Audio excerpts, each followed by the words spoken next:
السلام عليكم ورحمة الله وبركاته. كيفكم حبيباتي؟ إن شاء الله طيبين وفي أحسن حال. اليوم إن شاء الله راح نسوي مع بعض الماسك الكوري المنتشر بطريقة رهيبة، وهو يعتبر من ماسكات التبييض، تبييض البشرة، وكمان ممكن تستخدميه للجسم بأكمله. وهو فعلا من الماسكات الفعلا جيدة جدا، اللي لو استمريتي عليها مرتين في الأسبوع أو مرة في الأسبوع لفترة بسيطة بتشوفي نتيجة رهيبة جدا جدا في تبييض البشرة، سواء استخدمتيه للوجه أو للجسم كله بيعطيكي نتيجة جدا جدا جدا ممتازة. مكوناتها بسيطة جدا، يعني ممكن يعني ما فيها أي تكلفة نهائي. عندنا هنا ملعقتين رز مطحون، ملعقتين رز مطحون، وممكن تلاقيه ينباع كمان في السوبر ماركت بمسحوق الرز. انا اشتريته جاهز مسحوق رز. لو ما لقيتيه في السوبر ماركت تقدري انت من عندك في البيت تاخذي ملعقتين رز من عندك وتطحنيها وتخليها باودر، يكون معاكي تمام، هو نفس الشيء. عندنا كمان ملعقتين شوفان، ملعقتين شوفان وكمان طحنتهم عشان نبغاها المكونات كلها باودر. هذه ملعقتين شوفان كلها طبعا راح تكون نفس المقدار. وعندنا كمان ملعقتين دقيق الحمص، ملعقتين دقيق الحمص كمان ينباع في السوبر ماركت بهذا الشكل، تاخذي منه ملعقتين.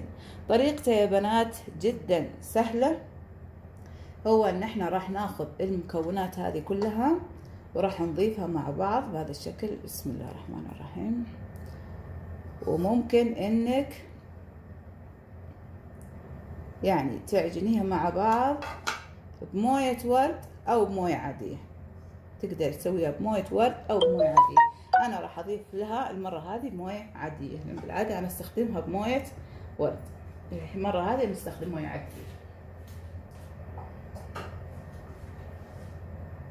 كذا يا بنات، هذا هو أنا عجنتها موية عادية. أنا بالعادة أحط لها موية ورد، لكن قلت لكم ما راح يفرق كثير في المفعول. هذه هي موية عادية وتخلي القوام كريمي بهذا الشكل، زي ما احنا متعودين ان البشرة تكون نظيفة قبل استخدام اي ماسك.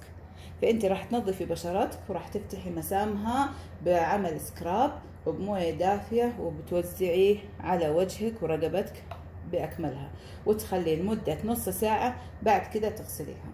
حابة تحطي لجسمك كله، يعني حابة تحطي ماسك لجسمك كله، ممكن انك تضاعفي الكمية وتسوي الكمية اللي تناسب جسمك كله. اوكي يا بنات، لكن زي ما انتم شايفين الكميات تكون متساوية.